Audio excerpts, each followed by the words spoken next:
Corona காலத்துல நம்ம செய்ய வேண்டிய ஒரு விஷயம் அப்படின்னா, காலையில எல்லாரும் வந்து நமக்கு எல்லாருக்கும் காபி தேநீர்ங்கிறது தவிர்க்க முடியாத ஒரு விஷயமா மாறி இருக்கு. 200 வருஷமா நம்ம இப்பதான் பழகி இருந்தா கூட அது ரொம்ப முக்கியமான ஒரு விஷயமா இருக்கு. தேநீரும் கூட ஒரு கஷாயம் தான். சீனன் வந்து ஒரு கஷாயமா போட்டு கொடுத்தான். அதை இங்கிலீஷ்காரன் குடிச்சவன் இது வெறுமன மட்டும் இல்ல, உடம்புக்கு பயங்கர தெம்பா இருக்குன்னு தெரிய ஆரம்பிச்சோடனே உலகத்தில் இருக்கக்கூடிய மிக அற்புதமான சூழலுக்கு மிக மிக வலு கொடுக்கக்கூடிய சோழமண்டல காடுகளை எல்லாம் அழிச்சு பச்சை கார்பெட்டை உருவாக்கிட்டான். நம்ம பார்க்கும்போது அப்படியே ஊட்டிக்குள்ள அப்படியே கார்ல போறப்ப அழகா கிரீனா இருக்கு, அப்படியே டீ எஸ்டேட் இருக்கு. அங்க வந்து அப்படியே அரண்சாமியும் கஜோலும் பாட்டு பாடி ஆடிட்டே போனாங்கன்னா பார்த்தா நமக்கு வந்து எவ்வளவு அழகான கிரீன் கார்பெட் பேக்ரவுண்ட் நினைக்கிறோம். அது சூழலில் நடத்தப்பட்ட பெரிய வன்முறையின் அடையாளம் என்று நமக்கு தெரியாது. கங்கை எப்படி ஓடி வருதுன்னா எல்லாரும் சொல்லிடுவாங்க, இமயமலையில பனி எல்லாம் உருகி தண்ணியா ஓடி வருது, நமக்கு எல்லாருக்கும் தெரியும். காவிரி எப்படியா வந்துச்சு? குடகு மலையில என்ன பனியா அப்படியே இருந்தது மேல? இல்லைன்னா தாமிரபரணிக்கு வந்து மணிமுத்தாருக்கு மேல பனி உறைஞ்சிருந்து உருகியா ஓடி வருது? கிடையாது. தாமிரபரணிக்கு வர்றதுக்கும் காவிரி வர்றதுக்கும் அங்க இருந்த மேற்கு தொடர்ச்சி மலையின் மேல் இருக்கக்கூடிய சோழமண்டல காடுகள், அதுல வந்து நீர்த்திவலைகள் ஊறி, அந்த ஊரிய குட்டி குட்டி நீர்த்திவலைகள்லாம் ஓடையாகி ஆறாகி அருவியாகி ஓடி வர்றதா தாமிரபரணியும் காவிரியும். அங்க சோழமண்டல காடுகளை அழிக்க அழிக்க காவிரி மற்றும் கர்நாடகம் தமிழ்நாடும் முட்டும். அப்படிதான் நிலைமை. சோழமண்டல காடுகளை பூரா நம்ம டீ குடிக்கிறதுக்காக அழிச்சோம். தேநீர் அதான் மாத்திரம். அது ஒரு கதை, தனி சூழல் கதை, அது பேச வேண்டியது இல்லை. அப்படி காலையில குடிக்கிற அந்த தேநீருக்கு முன்னாடி நாம என்ன செஞ்சிருப்போம்? 200 வருஷமா தான் அந்த பழக்கம். அதுக்கு முன்னாடி என்ன செஞ்சிருப்போம்னா, அன்றைக்கு சாப்பிட்ட காலை பானங்கள் எல்லாமே ஏதாவது ஒரு வகையில ஆரோக்கியத்திற்கான அடிப்படை பானங்களா இருந்துச்சு. கரிசலாங்கண்ணிய தேநீரா சாப்பிட்டுருக்காங்க. தேநீர்ங்கிற சொல்வது இப்ப வந்ததுதான். முதல்ல அது வந்து குடிநீர் அப்படிதான் பயன்படுத்துறாங்க. குடிநீர்னா குடிக்கக்கூடிய நீர்.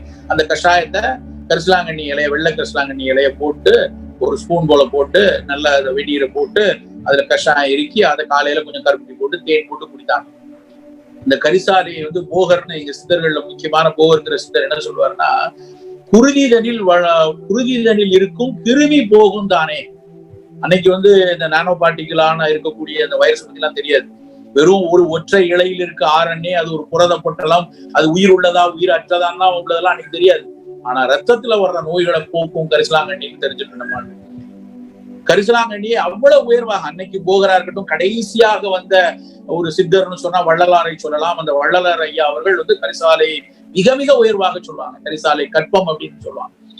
அதை காலையில குடிக்கலாம். நெல்லிக்காய் பொடி அதை காலையில குடிக்கலாம். சார் நாங்க நியூ ஜெர்சில இருந்து கரிசலாங்கண்ணிக்கு எங்க சார் போவோம் அப்படின்னு உங்களுக்கு கேள்வி வரும். நாம் தேட தேடதான் அவை எல்லா இடங்களையும் போய் சேரும்.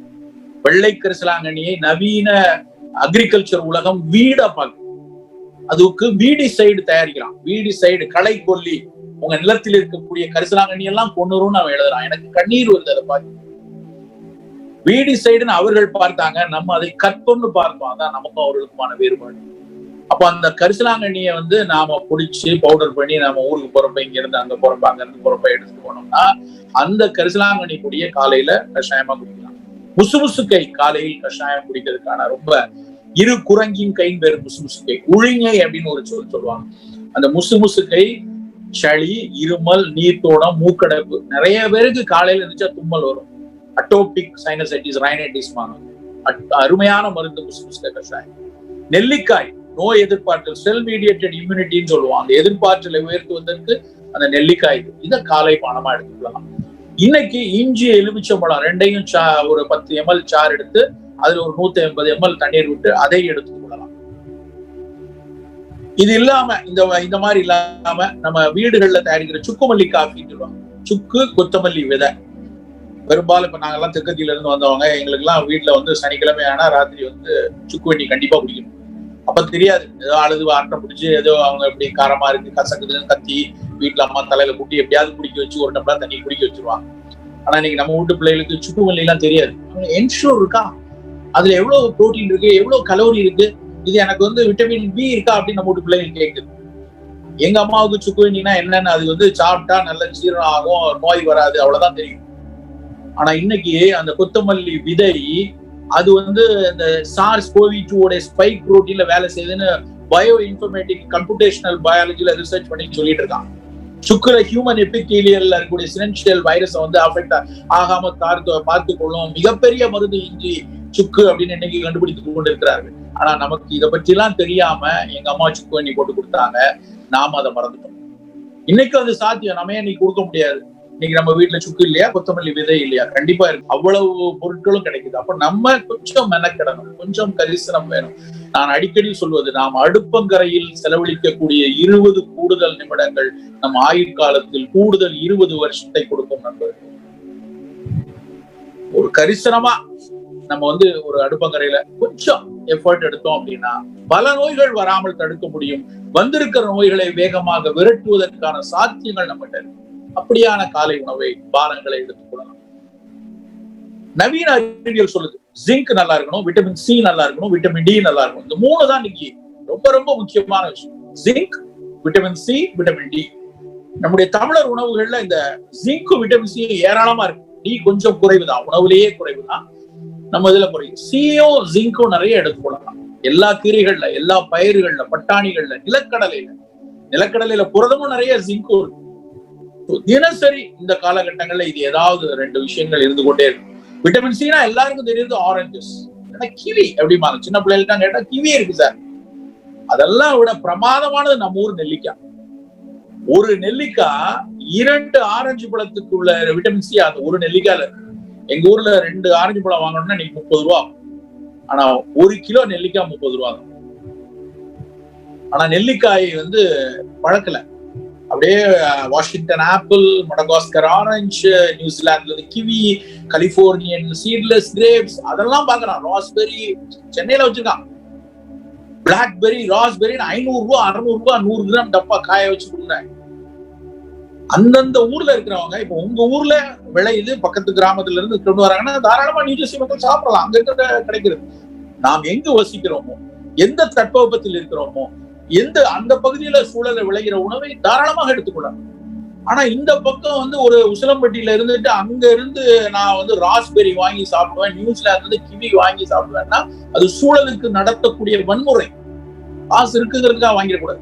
ஏன்னா ஒரு பொருள் அங்கிருந்து வருது அப்படின்னா அது என்ன தெர்மோ கிளைமேட்ல அது வரணும், அதை எப்படி பேக் பண்ணணும், அதுக்கு பேக்கிங் என்ன மாதிரி பொருட்களை பயன்படுத்துறாங்க, எல்லா இடத்திலும் சூழல் சிதைக்கப்படும், வன்முறைகள் சூழல்ல நடத்தப்படும். அதெல்லாம் பண்ணி கடைசியில உங்க வீட்டுக்கு வர்றதுக்குள்ள அதுக்கு தேவையில்லாத அவசியமற்ற அத்தனை பொருட்களும் சேர்ந்துதான் அது உணவு. அப்ப நம்ம அருகாமையில கிடைக்கக்கூடிய பழங்கள், விட்டமின் சி நிறைந்த பழம்னா எலுமிச்சை, ஆரஞ்சு, நெல்லிக்காய், இது மாதிரி பழங்களை எடுத்துக்கொள்ளலாம். விட்டமின் டி அப்படிங்கும் போது பெரும்பாலும் பாத்தீங்கன்னா கொஞ்சம் இறைச்சியில இருக்கு, பால்ல இருக்கு, புலால் உணவுகள்ல கொஞ்சம் இருக்கு, அதை கொஞ்சம் எடுத்துக்கொள்ளலாம். மஷ்ரூம்ல கொஞ்சம் இருக்கு. ஆனா ஒரு விஷயம் என்ன சொல்றாங்க, இன்னைக்கு உள்ள அறிவியல் விட்டமின் டி சற்று குறைவாக இருந்தால் இந்த கோவிடினுடைய தீவிர நிலையில குணப்படுத்துவதில் சிரமம் இருக்கிறது அப்படின்னு ஆய்ந்தறிந்து சொல்றாங்க. நம்ம அதை ஏற்றுக்கொள்ளணும். ஒருவேளை நமக்கு ரொம்ப நாங்க ஒரு 25க்கு மேல இருக்கணும், அதனுடைய அழகு 25க்கு மேல இருக்கணும்னு நினைக்கிறோம். நிறைய இந்தியர்களுக்கு, பொதுவா இந்தியர்களுக்கு 10க்கு கீழே இருக்கு. 80% மக்களுக்கு இன்சபிஷியன்ட் விட்டமின் டி இந்தியால ரிப்போர்ட் கொடுக்குறாங்க. இது ஏன் நடந்ததுன்னு அடுத்து அது ஒரு பெரிய கேள்வி. அதாவது சூரிய ஒளியினாலதான் விட்டமின் டி சிந்தசிஸ் பண்ணுன்னு படிச்சோம். நான் மருத்துவர்கள் படிக்கும் போதெல்லாம் ஸ்காண்டினேவியன் கண்ட்ரீஸ்ல, நார்வேல, டென்மார்க்ல, ஸ்வீடன்ல எல்லாம் சூரிய ஒளி கிடைக்காது, அங்க டி டெபிஷியன்சி வரும், அதனால அவர்களுக்கு எலும்புல வந்து ரிக்கெட்ஸ் வரும்லாம் படிச்சோம். ஆனா இன்னைக்கு என்னன்னா தமிழ்நாட்டுல, இந்தியால 85% பேர் விட்டமின் டி குறைவா இருக்காங்க. அது காற்று மண்டலத்தில் நடந்த பிரச்சனையா, ஓசோன்ல விழுந்த ஓட்டையா, இல்லைன்னா வந்து அந்த யூவி கதிர்கள் வர்ற பாதையெல்லாம் நாம நாசம் பண்ணிட்டோமா, இல்ல நம்ம தோல் யூவியை விட்டமின் D3 சிந்தசிஸ் பண்ணக்கூடிய விஷயத்தை இழந்துட்டோமா, இல்ல சூரிய ஒளி படாத அளவுக்கு எந்த நேரமும் காருக்குள்ள ஏசி, வீட்டுக்குள்ள ஏசி, பாத்ரூம்ல ஏசி, கிச்சன்ல ஏசின்னு உட்கார்ந்துருக்கோமா தெரியல. ஆனா விட்டமின் டி இன்னைக்கு தமிழர்கள்ட்ட மிக குறைவா இருக்கு. உங்கள ஒருவேளை டி குறைவு இருந்ததுன்னா தயங்காமல் டிக்கான சப்ளிமெண்ட்டை இந்த ஒரு 3 மாசம் எடுத்துக்கொள்ளுங்க. அதுக்கப்புறம் அதை வந்து மீட் எடுக்கிறதுக்கு என்ன வழியும் பார்ப்போம். ஏன்னா கோவிட்ல இருந்து தப்பிக்கிறதுக்கு ஜிங்க், சி, டி சபிஷியண்டா இருக்கணும். நான் சொன்ன மாதிரி மணமூட்டிகளால் ஆன காலை பானத்தை சரியாக வைத்துக் கொள்வோம். திட உணவுகளை எடுக்கும் பொழுது, காலை பிரேக்ஃபாஸ்டோ, மத்தியான லஞ்சோ, நைட்டோ, இதுல எல்லாம் திட உணவு எடுக்கும் போது நிறைய காய்கறிகள், கொஞ்சமா அரிசிச்சோறு, தானியம் எடுக்கணும். இப்ப நம்ம மதுரைக்காரங்க, திருநெல்வேலிக்காரங்கனாலே சாப்பாடு போடும்போது சோறு அப்படி நல்ல ஒரு மலை மாதிரி போட்டு மேல கொஞ்சம் புளி பறிச்சு அதுல புளி குழம்பெல்லாம் இல்ல நல்லி எலும்பு உள்ள குழம்பு ஊத்தி அது மலையில இருந்து அருவி வழிகிற மாதிரி குழம்பு வழி அது கீழே இருந்து உருட்டி சாப்பிட்டே பல நாட்கள். இனிமேல் அப்படி சாப்பிடக்கூடாது. இனிமேல் இலைய போட்டா தட்டை போட்டா காய் தான் நிறைய இருக்கும். சோறை சின்னதா அந்த கடையில எல்லாம் காய் வைக்கிறதுக்கு சின்ன கப்ல கொடுப்பாங்க இல்லையா, அதுல சோறை வச்சுக்கிட்டு காய்க்கு சோறை தொட்டி சாப்பிடணுங்கிற நிலையை நகர்ந்தாச்சு. என்ன சார் நம்ம எல்லாம் அரிசி சாப்பிட்ட சமூகம் அப்படி எல்லாம் சாப்பிட்டோம், அன்றைக்கு அப்படிதான் இருந்தோம். ஆனா இன்னைக்கு இருக்கிற சுற்றுச்சூழல், இன்னைக்கு இருக்கிற உடல் வன்மை, இன்னைக்கு இருக்கிற சர்க்கரை, பெருகி வரக்கூடிய ரத்த கொதிப்பு, மாரடைப்பு, புற்று நோய்கள்லாம் காய்கறியே நிறைய வைத்துக் கொள்ளும். புலால் எடுத்துக்கொள்வதா இருந்தா மீன் நிறைய எடுத்துக்கணும், முட்டை மீன் எடுத்துக்கொள்வோம். அந்த மாதிரி உணவு கட்டமைப்பு வைக்கணுங்கிற நான் அடிக்கடி பேசும்போது இப்பெல்லாம் சொல்றது, உங்க வீட்டுல ஒருவேளை சோறு எடுக்கிறதுக்குன்னு சாதாரணமா ஒரு அன்னக்கரண்டின்னு வச்சிருப்பாங்க. பாக்குறதுக்கு ஒரு சின்ன சைஸ் சொளவு மாதிரி இருக்கும். எங்க ஊர்ல மொரம் சோளவும் இருக்கும். அந்த சொளவு மாதிரி பெரிய அன்னக்கரண்டியை வச்சுதான் சாதம் எடுத்துப்பாங்க. எனக்கு பார்க்கும்போது அதை பார்த்தாலே பொக்லைன் எந்திரம் மாதிரி இருக்கும். பாளமா சோறு எடுத்து இப்படி வைக்கிறது. தயவு செய்து இனிமேல் பரிமாறுவதற்கு அன்னக்கரண்டியை பயன்படுத்தாதீங்க. சின்னதா ஸ்பூன் அது மாதிரி வைத்துக் கொள்ளுங்க சோறு வைக்கிறதுக்கு மட்டும். அப்பதான் நம்மளுடைய கார்ப்ஸை கொஞ்சம் குறைக்க முடியும். we need carbs but we need smart carbs. ரொம்ப ஸ்மார்ட்டான கார்போஹைட்ரேட் வேணும். அது காய்கறிகள்ல இருந்து கிடைக்கிற கார்போஹைட்ரேட் தான் சரியா இருக்கும். சோ காய்கறிகளை நிறைய வச்சு, பழங்களை குறைவான தானியங்கள், அந்த குறைவான தானியமும் மரபு தானியங்களா இருக்கும். மரபு தானியம்னா நல்லா மாப்பிள்ளை சம்பா அரிசி, ஞவர அரிசி, சிறுதானியங்கள் எடுத்தோம்னா வரகு, சாமை, கம்பு, கேழ்வரகு, இது மாதிரியான தானியங்கள் எடுக்கும் போது அவையெல்லாம் கொஞ்சம் லோ கிளைசிமிக்கா இருக்கும். சில ஃபங்க்ஷனல் இன்கிரிடியன்ட் இருக்கும். ஒரு கம்புல இருக்க ஒரு இளம் பச்சை நிறம், கேழ்வரகுல இருக்கிற கருஞ்செம்மை நிறம், மாப்பிள்ளை செம்பால இருக்க ரத்த சிவப்பு நிறம், கருப்பு கவுனில இருக்க கருப்பு நிறம், அத்தனையும் மருத்துவ குணமுடையவை நண்பர்களே.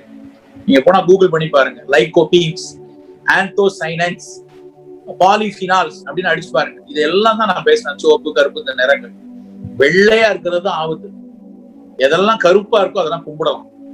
வெள்ளையா இருக்கிற எல்லாத்துலயும் தான், அரிசியில வெள்ளை கலர் அரிசி, வெள்ளை கலர் உப்பு, வெள்ளை கலர் சர்க்கரை, வெள்ளை கலர் மைதா மாவு, இதெல்லாம் தான் பிரச்சனை. கருப்பு கவுனி அரிசி, காட்டு யானை அரிசி, சிவப்பு ஞவரா, சிவப்பு மாப்பிள்ளை சம்பா தேடி வாங்குங்க.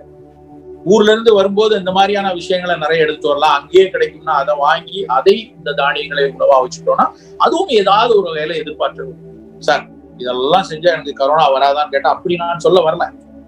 இவையெல்லாம் நம் உடலினுடைய எதிர்பார்ப்புகளை செம்மையாக வைத்திருக்கும். உடல் அந்த கரோனாவை எதிர்த்து போராடும். நல்ல ஒரு இந்த கரோனா காலத்துல ஒரு பெரிய நவீன பேராசிரியர்களுடைய உரையை நானும் கேட்டுக்கொண்டிருந்தேன்.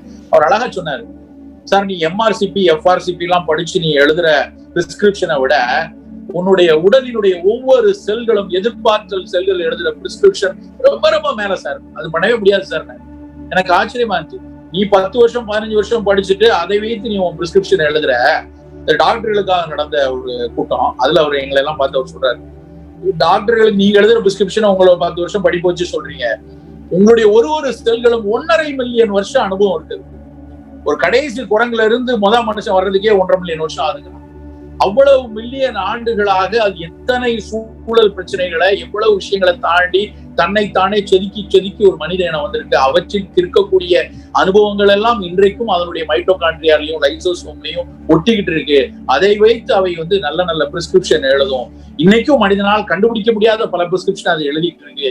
தயவு செய்து நம்ம அறிவியலை வைத்து அதை போய் சிதை தராதீங்க, கொஞ்சம் ஒட்டுமொத்தமா புரிந்து நகருங்கள் அப்படின்னு அவர் பேசினாங்க. நான் சொல்ல வந்தது, இந்த உணவுகள் அப்படி ஒட்டுமொத்த நோய் எதிர்ப்பாற்றலை கொடுக்கக்கூடியதுதான்.